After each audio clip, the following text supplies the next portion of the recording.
Bismillahirrahmanirrahim. Assalamualaikum warahmatullahi wabarakatuh. Kumpulan kami akan menerangkan konsep insan. Saya Nazirul Azizi bin Nurizam akan menerangkan mengenai pengenalan, definisi dan juga pemasalah kajian. Baiklah. Sebagaimana yang kita tahu, falsafah-falsafah terdahulu telah mengkaji konsep insan ini. Seperti Plato dan Aristotle. Selain daripada mereka berdua, terdapat juga falsafah daripada pihak Muslim seperti Ibn Sina, Imam Al-Ghazali dan juga Ar-Razi. Kenapakah konsep insan ini harus dikaji dan dibincangkan?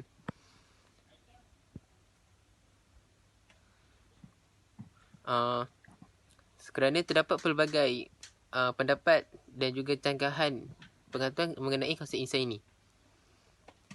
Kenapa mereka mengkaji konsep insan ini adalah kerana ia adalah salah satu daripada disiplin ilmu falsafah. Baiklah, kita pergi kepada definisi.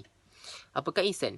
Insan adalah sesuatu makhluk yang diciptakan oleh Allah Subhanahu Wa Taala yang dianugerahkan dengan akal fikiran. Perbezaan kita dengan haiwan adalah haiwan juga diciptakan oleh Allah, tetapi mereka tidak diberikan akal untuk berfikir mana yang baik dan mana yang buruk. Dalam firman Allah Subhanahu Wa Taala, tidak aku jadikan jin dan manusia itu untuk beribadah kepadaku. Ayat ini membuktikan bahawa konsep insan itu adalah manusia manusia itu diciptakan hanya untuk beribadah kepada Allah Subhanahu Wa Taala. Selain itu juga, Allah menjadikan manusia itu sebagai khalifah di muka bumi ini. Baiklah, kita pergi ke poin masalah kajian. Apabila seseorang itu dia menolak konsep insan ini, akan terjadi masalah-masalah yang tidak diingini. Antaranya daripada kajian mendapati bahawa kes bunuh diri adalah sesuatu kes yang sangat tinggi di seluruh dunia. Mengapa mereka membunuh diri?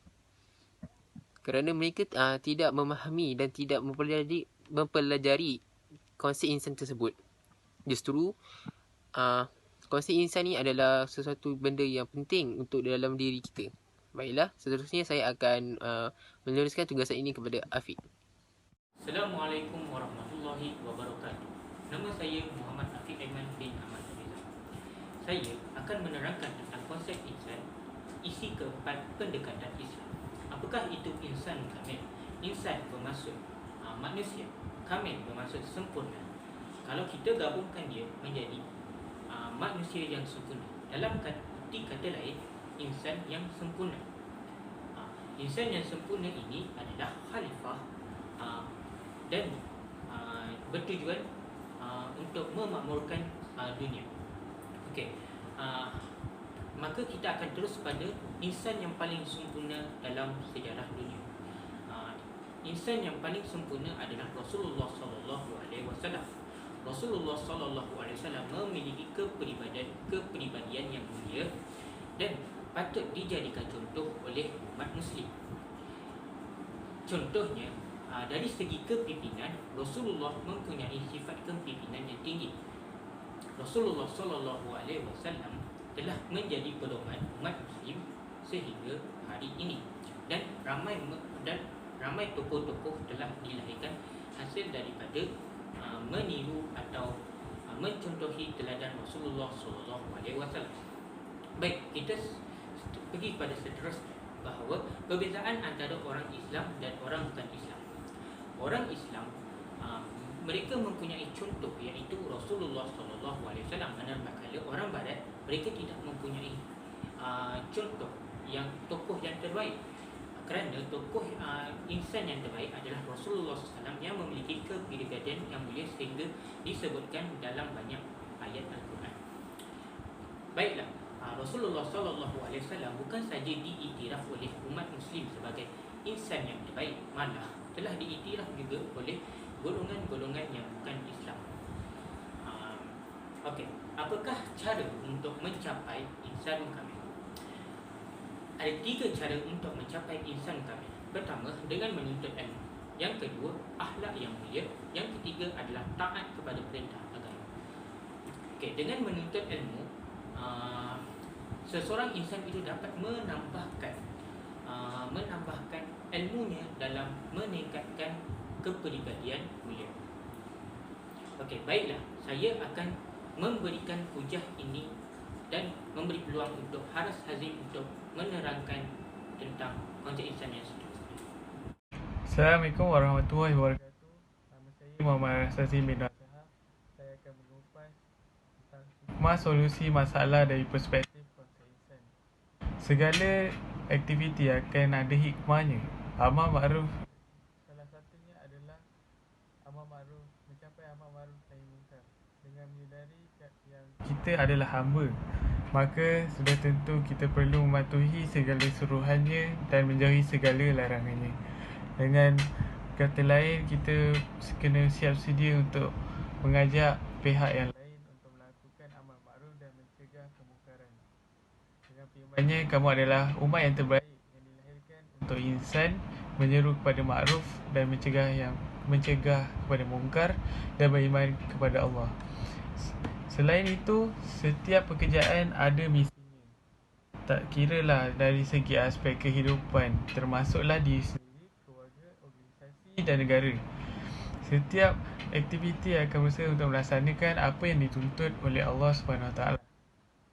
Seterusnya, dapat membentuk peribadi yang seimbang, lawazun. Peribadi yang seimbang dilahirkan hasil daripada ketakwaan, ialah seimbang dari aspek roh, jasad, akal dan nafsu, ilmu duniawi dan akhirat, insan yang inovatif dan kreatif, sabar dan tegas, mempunyai misi dan visi dalam kehidupan, serta cekap dan ikhlas dalam memberi sumbangan yang positif dan bersifat proaktif dalam menangani permasalahan dalam kehidupan. Oleh yang demikian, sumber kebahagiaan dan ketenangan jiwa, ketakwaan akan menjurus kepada hati ke arah keamanan dan ketenangan. Ketakwaan berjaya menutup pintu ketakutan, kebimbangan dan kegagalan. Adapun yang kita perlu mentauhid kepada Allah SWT agar supaya lebih bersedia untuk menyerahkan diri kepada Allah SWT setelah pelbagai usaha yang telah diambil. Akhir sekali, kemuliaan akhlak. Akhlak yang baik merupakan intipati utama daripada personaliti Islam. Akhlak merujuk kepada sifat ihsan yang dipamerkan oleh seorang individu. Maka sebagai muslim, kita perlu mempamerkan personaliti yang terbaik untuk ke arah kejayaan. Saya akan memberi tugas yang selanjutnya kepada Afika Zafira. Terima kasih. Assalamualaikum. Nama saya Afika Zafira Zakaria. Okay. Sebagai kesimpulan, manusia atau al-insan ialah sebaik-baik ciptaan Allah SWT. Oleh hal yang demikian, peribadi seorang insan itu tidaklah sudah ada sejak azali lagi, tetapi terbentuk melalui suatu proses kehidupan yang panjang. Adapun sasaran yang dituju dalam membentuk kepribadian ini ialah peribadi bersama akhlak yang mulia. Hal ini berkait rapat dengan sabda Rasulullah SAW, di mana baginda telah mengemukakan bahawa orang mukmin yang paling sempurna imannya adalah orang mukmin yang paling baik akhlaknya. Sudah terang lagi bersuluh, dengan peribadi yang baik, tutur kata yang lembut dihiasi dengan akhlak yang mulia dapat menyempurnakan iman seseorang. Selepas kewafatan Rasulullah SAW, baginda telah meninggalkan dua pusaka yang paling berharga untuk umatnya, iaitu Al-Quran dan As-Sunnah, buat manusia sebagai rujukan dalam setiap aspek kehidupan. Salah satu aspek kehidupan yang diajarkan Al-Quran dan As-Sunnah adalah pembentukan peribadi Muslim. Peribadi Muslim yang dikehendaki Al-Quran adalah peribadi yang saleh, ucapan dan tindakannya diwarnai dengan nilai-nilai yang datang daripada Allah SWT. Oleh itu, penerapan konsep al-insan sangatlah menempati kehendak syarak dan menjadikan jati diri Muslim kuat dari segi rohani dan jasmani untuk mencapai keredaan dan mendapat syurganya. Sekian, terima kasih.